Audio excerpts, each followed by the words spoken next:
6 মাসের কন্যা ছিল,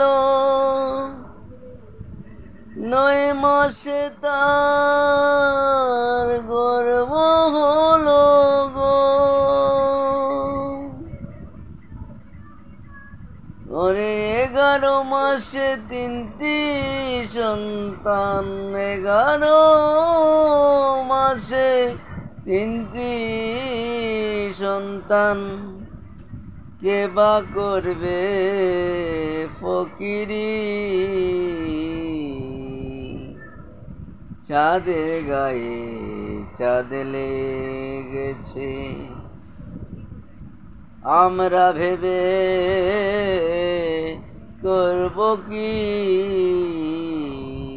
চাঁদের গায়ে চাঁদ লেগেছে।